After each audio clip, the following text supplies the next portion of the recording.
Okay, as if everybody's had a chance to fill out the survey, let's begin. Again, I want to welcome everybody, but first I'd like to have us all take just a moment of silence, or reflection, or prayer, whatever is appropriate for you, for the victims of the recent hurricane in our zone. I certainly have a district governor classmate that was involved, and many of you may know of people that were involved. So let's take a moment of silent reflection.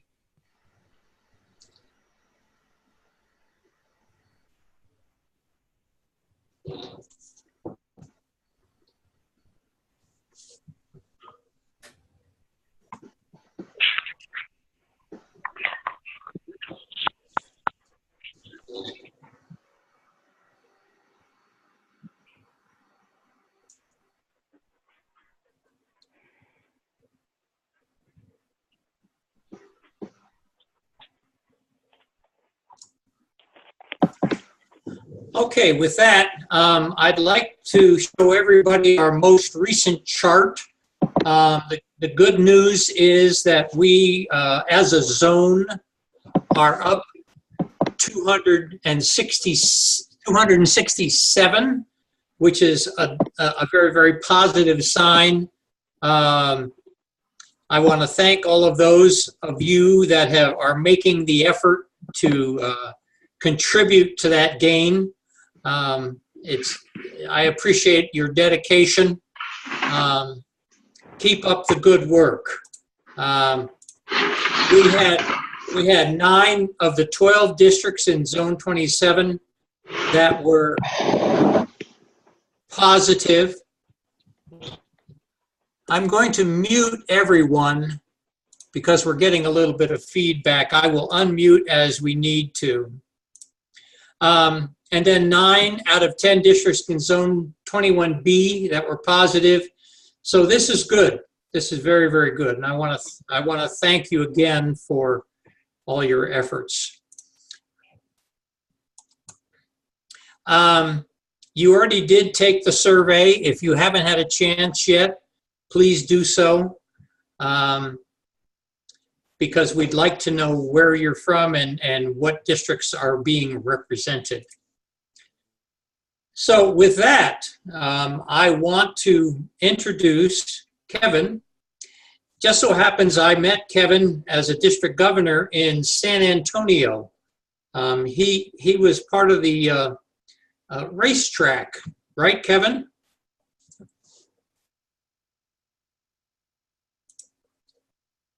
Sorry, I had to unmute there. I was probably part of introducing you to the racetrack, although Adam, that's on the call, is far more part of the racetrack than I am.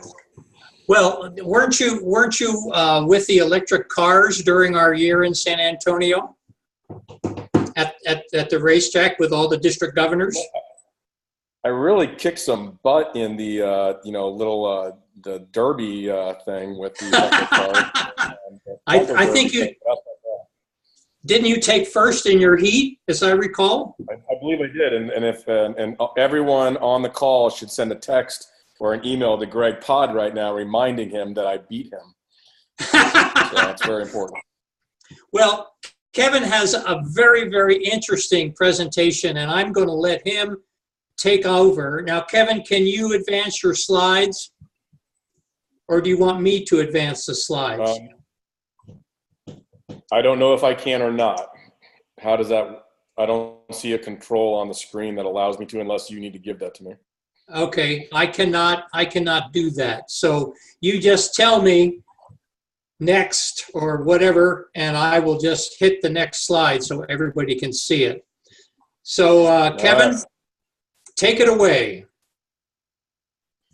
All right, so I was asked to introduce everyone tonight to kind of a new concept of club, and it's something that we started here in District 5710 at the end of the last Rotary year. We actually formed on May 30th of last year, and it really is kind of a different way of looking at Rotary. And quite frankly, you're going to get some resistance from people who think that's not Rotary if you think about it or introduce this. But at the same time, I think that I think we've all seen, as we've watched our membership numbers march downward over the last 10 and 20 years, that there needs to be a different way of looking at club and what a club is. So let's go ahead into the next slide there. And I think some of the slides duplicate a little bit, but we'll go with, as best we can. So the Council of Legislation, the COL, has changed a lot of things in the last Rotary Legislative Council. And so one of the things are the removal of the requirement of weekly meetings. So let's go to the next slide. So the Rotary Club, and we'll get into the reasons of the name and all a bit later. So we went ahead and came up with an idea. I will say it was done over Scotch. There were 3 of us. It was fun. And I kind of had the general concept. Those of you who don't know me, I've been a past district, I'm a past district governor, and I've been a foundation chair. So I've kind of run along a lot of the structures of Rotary. And as I was able to, and was privileged enough to attend district and zone and international meetings, what I kept seeing was the same continuous efforts being put into the concept of bringing on new members or bringing on or keeping retention, the 2 kind of ideas, new members retention, that we always bring to membership. And so what I thought that we might do is look at things a little bit different, which is maybe the problem for some people is actually club and the way clubs are currently structured. And so what we decided to do was to make a club that was revisioned in a way that had not been considered before. So we actually only meet once a month, and we'll get into the details of that a bit later. And our second meeting, as required by the manual of procedure, is actually online. So we encourage attendance at other clubs, and we'll get into that. And the one thing that makes us kind of unique is that we essentially could be looked at as a couples club. It's not that it's required that you're married or bring somebody else with you, but essentially the club was kind of started and is evolving to being that of a couples club. Let's go to the next slide, so we'll get into some more of these details down the road. So the Ambassadors Club is, the intention of the club, the way we formed it, is to be a model for this new structure. And as such, we wanted the club to be formed kind of with the highest standards, if you will, and then allow other clubs that maybe want to come in, whether they call themselves ambassadors or not would be totally up to them. But they could come in and they could create different structures that are more suitable for them. But for our club, in this Rotary year, we will be an all Paul Harris Society club, which means that everyone in the club, all members, will give a minimum of $1,000 to the Rotary Foundation. And the reality is there's a number of us in the club that actually give far more. A $500 contribution to our local foundation is we'll call it a requirement of the club, but obviously, as we all know, it's all when able. And then with that $500, and we'll explain later that we have 20 people, that's $10,000. The intention is to engage in 2 to 3 projects, most of which will likely be local, but quite frankly could be international, and one of them actually is developing as such right now. Next. So this is the fun part. So because it was my idea, I guess I became this person. As you'll see, this is kind of the weird things that a lot of people freak out about, but I am the president, I am the treasurer, I am the secretary. We have no membership chair and we have no foundation chair. We'll get into that later. And the only other office that we have is president-elect. And that is a position that's been assigned. So the general idea is that the club is a social philanthropy club, and we have extremely little administrative burden. So everyday decisions, that I've probably made more than others will make as the club evolves, because we're doing things like buying bells and flags and badges and all that kind of stuff. So those things, as we evolve, those everyday decisions are really just the default decision of the president. If they obviously, I've asked other people their opinions on things. Just a classic example, when we decided to go ahead and do name badges so people would be more familiar with each other, I didn't really know where to go with the whole classification thing, given that half the people that show up at our meetings are partner spouses of our members. And so the decision, I asked the club, I said, hey, what do you want to do about that whole classification thing that we usually put on our badges? And the answer was, let's not do them at all. So our badges simply say Ambassadors Club and then everybody's name, as an example. And then major decisions, if we have major decisions, those are actually just brought to the club and decided in the club as a whole. Our last meeting, we had some district grant money to spend. That was not something we had really planned for. And we talked about it in the club. We narrowed things down in kind of the grouping as a whole. And then we basically said, okay, we're down to 2 or 3 decisions. Anybody who wants to make this decision, go over here in the corner with your wine glass and make the decision and let me know what you decide. And they got together, they came out 3 minutes later, and they decided to support Riley camps, for example. Do you have to have a quorum or something like that in order to pass the vote? So we don't really even have bylaws. We have, Bob, do you have the PDF that was sent to Kelly earlier? No, I'm sorry, I don't. Okay, I assume I can get that over to you. We basically Yes. Put together essentially a 3-page flyer, for lack of a better word, which was the structure of how we formed the club. And we have not really expanded from there as far as actually having a bylaw or a club manual procedure. So let's go to the next slide. So this is another thing that, remember I kind of mentioned we don't have a membership chair. And the reason we don't have a membership chair is because we form at 20 and we cap at 20. There is no need for a membership chair because we don't recruit. The intention of the Ambassadors Club is that our meetings rotate from the, I'm sorry, I keep saying we'll get into that later because there's additional slides, but the meetings rotate normally from one member's home to another. And so there is obviously just a spatial issue with how many people can fit into anyone's given home. And so because 20 equals 40, because we are a couples club, what that evolves to is that we've capped ourselves because we couldn't see ourselves evolving and actually fitting into the average member's home if we exceeded 20 members and 20 spouses equaling 40 people. Let's go to the next slide. So are the spouses paying members? If you don't mind, I'm going to hold that one off because that's coming up. Okay. So, back to where we went ahead one, I think. Oh, I'm sorry. I thought you wanted me to. I apologize. No worries. So, as I touched on, each month, a different member or a hosts the meeting. And the flexibility of this has really just been really fun. So we've had 3 meetings now, and the host determines the venue, the menu, and if there is any level of program or theme associated with the meeting.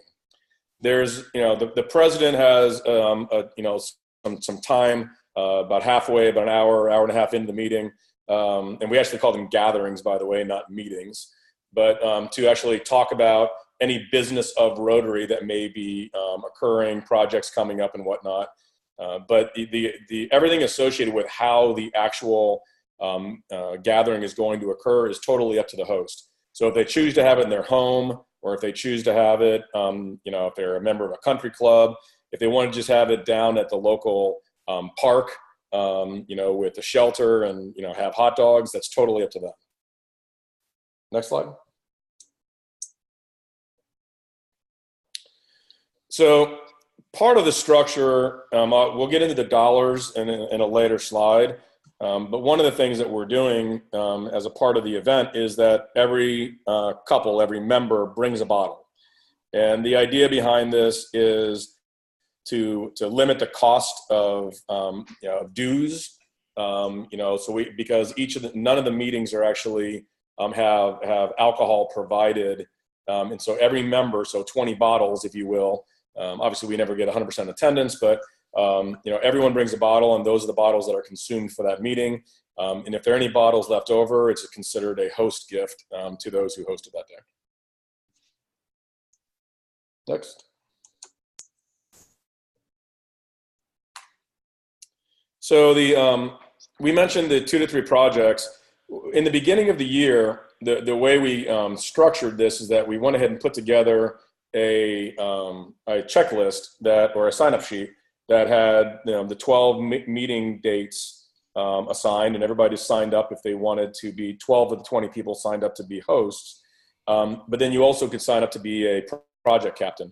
And so those project captains basically take the project, and they are then the grand leader of that project through its execution.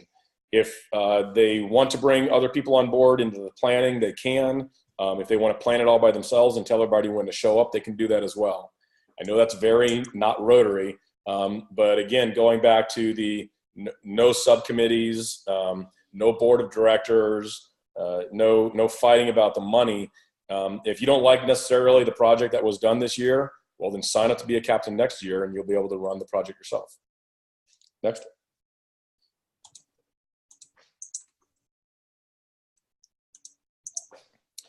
So why are we called the Ambassadors Club? The intent of the Ambassadors Club, or the purpose of the Ambassadors Club name, is because we encourage our members to be ambassadors to Greater Rotary. We encourage our members to go to district events, zone events, and to visit clubs in their neighborhood. Most Rotary, of course, is designed around a geographic designation. As a matter of fact, it's one of the things we fought when forming, is that Rotary International forced us, as you're all aware who've gone through this, to have a geographic designation that we did not want to have. So our name is actually Ambassadors, parentheses, West Kansas City. And if anybody knows anything about about Kansas City, there is no such thing as West Kansas City. We called it West Kansas City simply because we are on the Kansas side of the state line here in Kansas City, which puts us on the west side. But that way we didn't designate ourselves, those of you down in, Dallas, for example, we're not Arlington ambassadors. We're not trying to be a suburb of or a downtown club or anything else. We're simply trying to be a broader club of the area. And our members range, I'd say our members are, we have about a 35-mile radius right now about the people that we attracted to the club. Next. And Bob, I did go ahead and send you the PDF that you can distribute if you have a way of doing that. Okay. So one of the massive administrative burdens of the club is that at the end of every meeting, the host passes the bell to the next host, who will then take the bell, and soon to be a box of badges, although we haven't gotten the badges yet. And that is really pretty much the administrative burden of the club, is the passing of the bells and the badges. Next. So let's talk money. Obviously, everything kind of is based here, has a monetary structure. And if you, one of the things, again, with this simple administration, all of the dues for the club are due at the beginning of every Rotary year. So there's no treasurer tracking you down for your quarterly dues, your monthly dues, or whatever your structure is. So the way we formed the money for it is that we have a $500 check that needs to go to our local foundation, and then we have a $650 structure that goes to a $500 club food payment, and then the Rotary International dues, and we apply an administrative fee. And the administrative fee, whether that's we pick up a secretary down the road, In this particular case, we're using it for startup costs, like the badges and whatnot. But it's a total of $1,150 per member per year payable to the club. And we talked about that last part. Let's go to the next slide that I think touches on the other aspect. And so as we are an all Paul Harris Society club, all the members that sign up do pledge themselves into the Paul Harris Society for a $1,000 annual contribution. And I think, yeah, that says in this here, we do require that to actually go through Rotary Direct. Again, back to simple administration, we do not want to handle that money. We want that money to be handled by the Rotary Foundation directly. So all of our members are required to sign up through Rotary Direct and validate that they have. Next. So, you know, this is probably an understatement when I say they're always welcome. The reality is that the partner spouses of our organization are encouraged to attend. And frankly, most of them do. If you cannot make the meeting, we encourage you to send another couple. And part of the idea with that, again, goes back to the idea of, I mean, if you send another couple and we're capped at 20 members and they love the idea, well, then hopefully they'll go out there and they'll form ambassadors 2, ambassadors 3. Something that we're encouraging, frankly, to occur throughout the country. And that goes back to the PDF that Bob will distribute to you later. Next. So let's talk about the money a little bit so you understand kind of where we're at with this. So unfortunately, I think some of these slides might be flipped around a little bit. So let me kind of explain the structure of our meetings. On a quarterly basis, so 1 month out of every 3 of a quarter, we actually get together for a Saturday dinner party. We just had ours a few weeks ago. So the Saturday dinner party is a more expensive structure, of course, because you're serving a full meal. And we structure it as such to enable the members to actually hire a caterer if they want to, or even have it hosted at an event at a venue outside of their home. My wife and I actually hosted the September meeting at our home, and we chose to cook. So yes, a little insane, but it all came off well in the end. So we didn't use near our $1,600 budget, as you can see here. And so we won't be requesting reimbursement for nearly that much. And the 8 social hosts, what that is that the other 2 months of each quarter, so 8 total in a year, they have a budget of $400 to provide hors d'oeuvres. Remember, the alcohol is brought by each member to each club. So far, you know, what we've demonstrated in the structure of our planning is that we're actually probably collecting a little too much money, and we might narrow that down next year, either lower the dues or just allocate the money elsewhere. But what you'll find with this, again, is that this extremely flexible experience of having a high quality event where you have a great social occasion. I mean, we had our happy hours, if you will, our Sunday. You know, I should back up. The 2 months of the quarter that we meet outside of the dinner party on Saturday are actually Sunday cocktail hours. So Sundays at 4:30. And those usually end up lasting till 6:30 or 7. The Saturday dinner party that we had here a couple weeks ago started at 5:30, and the last person left at 12:30. It was a great time. Next. So now it's time. That was it. You have it. Go ahead if you have more, Kevin. I think there were some slides that got missed along the way or whatever, but it's no big deal. I mean, I think the main structure, again, to remember is we've got a lot of details that Bob's going to get you in the PDF.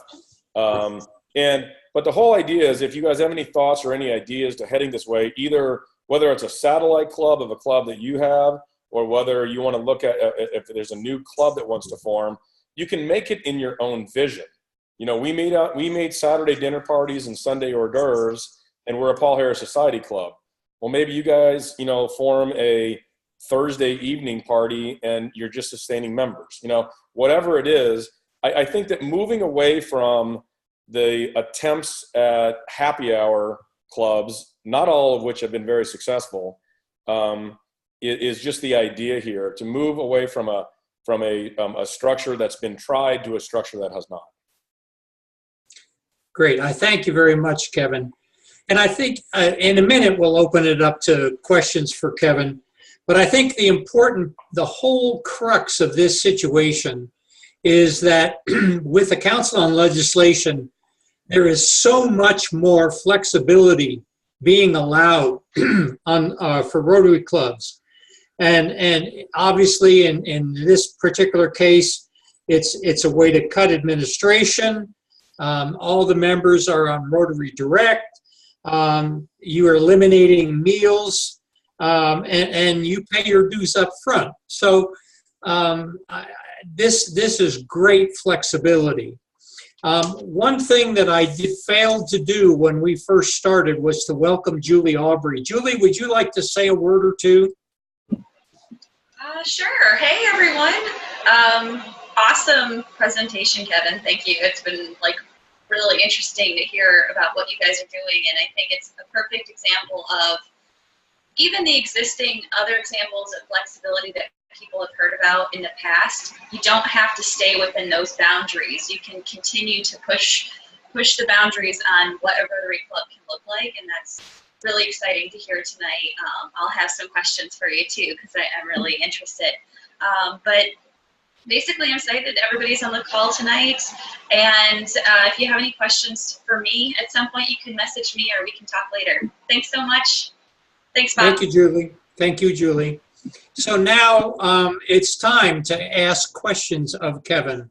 And I'm thinking, and I can't remember exactly. Diane, can you tell me how we raise our hand here? Yes, you go to participants. A person goes to the participants at the bottom of the screen. Click on that, and where you see your name, you'll have the opportunity at the bottom of that square to raise your hand. So I just raised my hand if you're at that pop-up screen, and I can lower my hand after I'm finished with my comments. Hi, Diane. Hi. Very good. Thank you, Diane. So, did you have a... Diane was in the best class. Diane was in the best class of governors. Absolutely. Did you have a question, Diane? I did not. Okay, all right. I see Angela has her hand raised. Angela, what's your question? Well, first of all, awesome idea. I loved it. But I'm just curious, why not charge, $60 or more, per year and have the spouses be RI members too? Yeah, so it's not a matter of whether we can't do that, but remember we're a Paul Harris Society Club. So it's really $1,060. Okay, because if you did that, then they would have to do the 1,000 as well. Okay, I got what you're saying. Right, and if you look at the goal within a lot of Rotary is to get clubs to get to $100 per capita. Right. And a lot of us, in Rotary have been trying to push that envelope for a lot of years. In District 5710, for example, a few of the clubs have been vying over $400 a year, to get that per capita, highest slot, which is a great competition, right? But when we're already over $1,000 per year per capita, we just didn't see a viable way of doing it, quite frankly, and being able to maintain the membership. Okay, thank you. Very good. Adam Eller, you've got your hand raised. My governor. Adam, what's your question? And I think I've unmuted myself. Let me offer full disclosure. I'm the beneficiary of Kevin's organizing for this year, as I'm the governor in the district where Kevin's a past district governor. Kevin, thank you for this forward thinking and creativity. I'm optimistic. It's fun to see how it works. You're a heck of a recruiter. You recruited my wife after 10 years of her being a Rotary observer. I want to point out two things. I'm sorry I don't yet have a question, but I want to point out two things that I really like about this club. One, I think it helps us appeal to maybe a different universe of prospective members, probably some folks who aren't interested in 4 hours a month worth of meetings and who aren't interested in speaker after speaker after speaker. And then secondly, I like this as a framework, and the next thing that our district is hopeful to do is to frankly use a similar framework, but at a much, much, much lower dollar figure, to form a family club, which will have a similar loose structure, but be designed toward the weekends with full family involvement, not just spouses and not just drinking wine or scotch, but certainly with a service component for those of all ages. So, Kevin, I guess I probably should add. Pardon? I was going to say I probably should add so that Adam, kind of to Adam's point, more than half of our members, 11 of 20. And it was a requirement that I put on the foundation or the formation of the club. 11 of our 20 members were non-Rotarians. And I will tell you that those 11 members were people who would not join a weekly club. There's no way on God's green earth that they were going to show up at a weekly meeting, no matter what time it was. And I will also tell you that of the 9 members that were Rotarians, half of them were about to leave Rotary for that same reason. And now all of them are in, and all of them are in at a higher financial commitment than they ever were in before. And that's a very good distinction there. One other pitfall that I'll mention, because I've heard about it a little bit, is some of those clubs that the folks have left have been disappointed in their leaving. But you're right, Kevin, they haven't been aware or haven't wanted to know that those folks were halfway out the door from Rotary anyway. Right. Very good. Julie, you have your hand up. What's your question? I love the structure. I love that it sounds like it's an intimate gathering where you can actually build some friendships, do have the fellowship, have the service when you want it. But I'm curious because it sounds like such a wonderful member experience that just from word of mouth, people talking about they're going to this dinner, this philanthropy social dinner with friends. If the word gets out and more people want to join, I know you said, form another club. Is your club thinking about in that opportunity where maybe it's somebody that's not part of Rotary, whether that could be the beginnings of a satellite club to help mentor them, or just mentoring them as a provisional club on their own? Is that something that your club would consider if it built up enough energy and curiosity for other people to want to join and create a new club? Yes, and like I've mentioned, Bob, I will be distributing to you this PDF hopefully here shortly, and the entire PDF is around. So you want to form an ambassadors Rotary Club? Idea. Great. So the whole structure behind it is, here's kind of what we're doing, but you should take this and make it your own, and we'll help you do it. And so we very much encourage. Like I said, there's always nuances associated with what we're doing and kind of why we ended up doing it. Why don't we have a bunch of other officers? It's not a matter of not wanting to, have a secretary and a treasurer or whatever else. But the whole idea is, if you give me all of your checks within 30 days, why do I need a treasurer to sit around for 11 months doing nothing?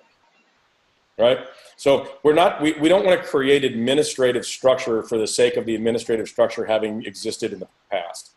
What we want to do is make sure that the club is formed in a way that has a very easy administrative process, but has a high impact philanthropically and socially. That's really what it comes down to, is that social and the philanthropy, and getting rid of, it sounds horrible to say get rid of the club, but sometimes the club is the nitty gritty, annoying meetings, bylaws, board meetings, foundation board fighting with the club board, and you all know exactly what I'm talking about. It's getting rid of all that crap that we want to get rid of, and so far we've been successful doing it for 4 months. So, excellent. Very good. But yes, we are totally into supporting other clubs to do this in their own light.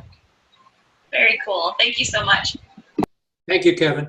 Diane Edwards, you have a question. I do. Kevin, I'm curious.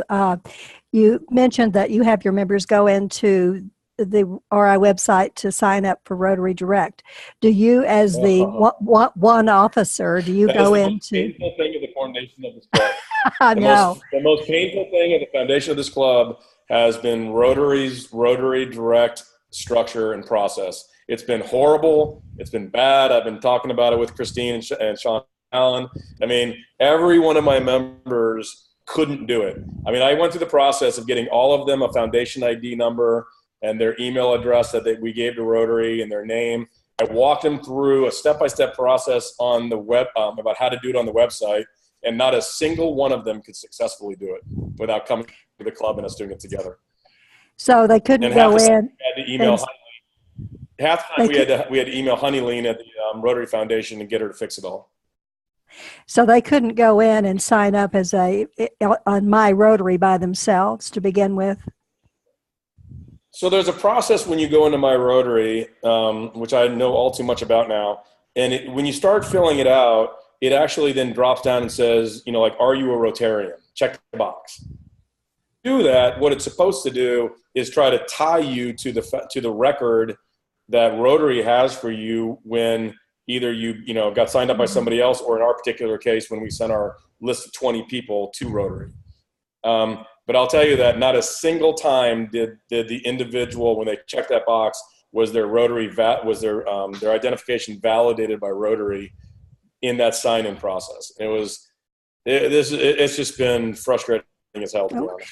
Okay, well, leading into that then, my question really centers then around what do you do with regard to Rotary Club Central as far as identifying your club with goals, or do you even bother with that? Well, I mean, here's the hard part for us. We're not trying to gain more membership, and we're not trying to gain more foundation. So, I mean, what are our goals outside of, going into, is it Showcase, where we put our projects? Yeah, Rotary Showcase would be, yes. Okay, that answers my question. Now, unfortunately, we really don't have, good and bad, right? We don't have those goal structures outside of what we've already stated that we're at. Okay. Are there any other questions? I don't see other hands raised. Anybody else have a question? Well, I think those are great questions, and we really appreciate, Kevin, for your presentation. I think it's great to look at other options for Rotary clubs because of the new flexibility, and this is just a great alternative.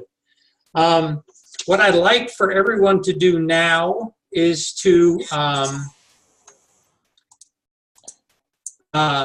remember that our next webinar will be October 24th, 7 p.m. Mountain, 8 p.m. Central, and be sure and invite other Rotarians. So now what I would like for you to do is to take a poll and let us know how you feel about this particular presentation. We'll leave this open a couple of minutes, and I'll let you know what everybody thinks. Come on, people. Come on. Give me a good point.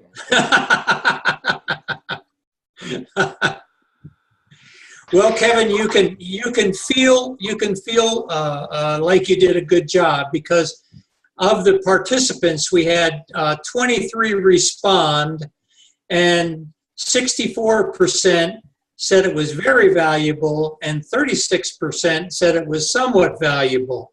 So I would say thank you. Thank you very much, Kevin, for your presentation. Also, give me just a minute. If you want to get a copy of this PDF, please send me an email, and I'm going to put my email up on the screen here.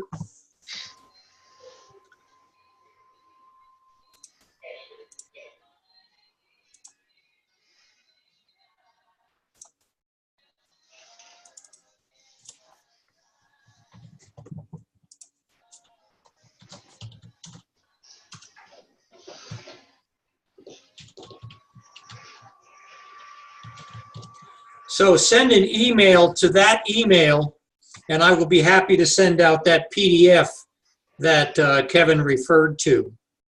I want to thank you all for joining us this evening. And I hope that these, these ideas are something that you can use. And I will look forward to seeing you on the 24th of October. Any final comments or questions by anyone? If that is the case, thank you all. Have a great evening. Thank you, Bob, and thank you, Kevin. Good job. Thank you, Kevin. Good to talk. Good to see you.